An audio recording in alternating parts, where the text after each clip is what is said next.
plat nomor Aceh dilarang di Sumut. Kalian nggak salah dengar guys, kendaraan berplat Aceh katanya harus ganti jadi plat Sumut. Loh, kok bisa begitu ya? Halo Sobat Cerdas, balik lagi di Aja Channel. Kali ini kita bahas topik yang lagi rame banget di media sosial.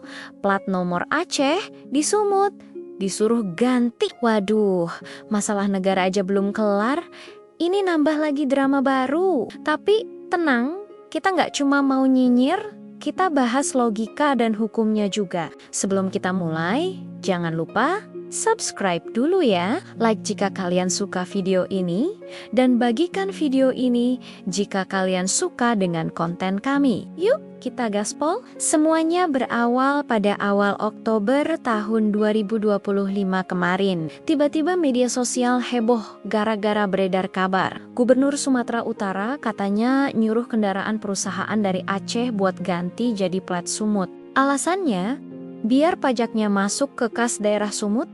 Nah, dari sini langsung deh netizen terbelah jadi dua kubu. Ada yang bilang, loh kok aneh banget aturannya? Tapi ada juga yang bilang, ya bener juga sih, kan beroperasinya di Sumut. Tapi sebenarnya aturan kayak gini tuh boleh nggak sih secara hukum?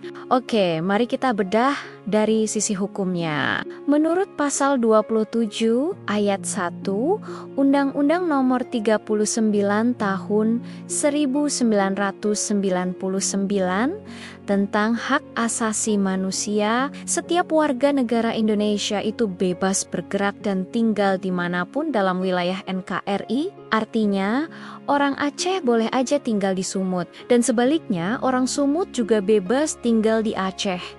Nggak ada larangan sama sekali. Nah, kendaraan yang mereka bawa itu juga bagian dari hak mereka untuk mobilitas. Selama pajak kendaraannya dibayar lunas, STNK-nya hidup, dan pengemudinya punya SIM, ya udah, secara hukum nggak ada masalah. Mau itu plat BL dari Aceh di Sumut, plat B dari Jakarta di Bali, atau plat D dari Bandung di Jogja, semuanya sah-sah aja. Terus ada yang nyeletuk, lah Min, ini kan mobil perusahaan, bukan mobil pribadi. Betul, tapi dalam dunia hukum, perusahaan itu juga dianggap sebagai orang. Istilah kerennya adalah badan hukum. Jadi prinsipnya sama aja. Selama semua kewajiban hukumnya seperti pajak dan perizinan sudah dipenuhi, nggak ada pelanggaran yang terjadi. Kendaraan perusahaan itu bebas beroperasi di seluruh Indonesia. Tapi, ada tapinya nih. Kalau sebuah perusahaan memang sudah secara resmi berdomisili di Sumut, punya kantor pusat di sana, dan hampir semua aktivitas bisnisnya berjalan di wilayah Sumut.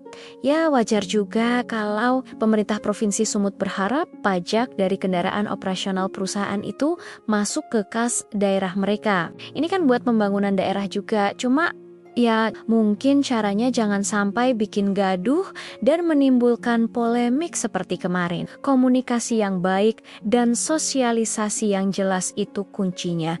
Jangan tiba-tiba bikin aturan yang kesannya memaksa. Nah, disinilah kita sampai pada poin paling penting. Kadang para pejabat kita suka mencampur-adukan antara kepentingan hukum dengan kepentingan politik ekonomi. Padahal keduanya harus dipisah. Kepentingan hukum itu sifatnya wajib dan mengikat semua orang, yaitu taat pada peraturan yang sudah ada. Sedangkan kepentingan politik ekonomi itu lebih ke arah kebijakan untuk meningkatkan pendapatan daerah. Yang bagus itu kalau bisa dijalankan, tapi jangan sampai bertentangan dengan hukum, atau malah bikin masyarakat resah. Coba kita bayangin deh repotnya. Kalau semua kendaraan dari luar daerah yang lagi dipakai merantau atau bekerja di kota lain harus ganti plat nomor sesuai domisili. Bisa pusing 7 keliling. Tiap kali pindah kota karena tugas kerja, harus bolak-balik urus plat baru. Bisa-bisa nanti KTP-nya juga ikut disuruh pindah, kan jadi ribet banget urusannya. Padahal kita semua masih dalam satu negara.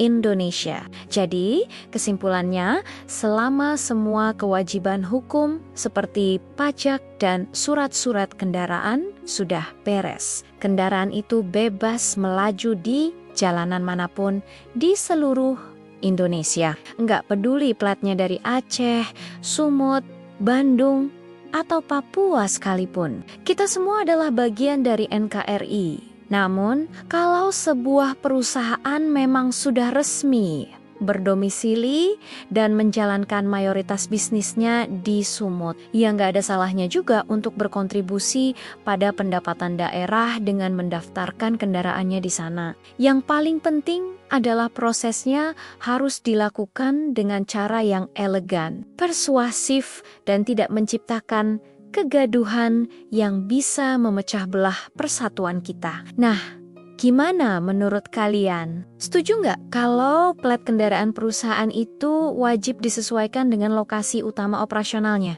Atau menurut kalian itu nggak perlu? Coba deh tulis pendapat kalian di kolom komentar ya. Jadi cerdas, tetap kritis, dan jangan gampang ikut-ikutan rame tanpa tahu faktanya. Sampai jumpa di video berikutnya.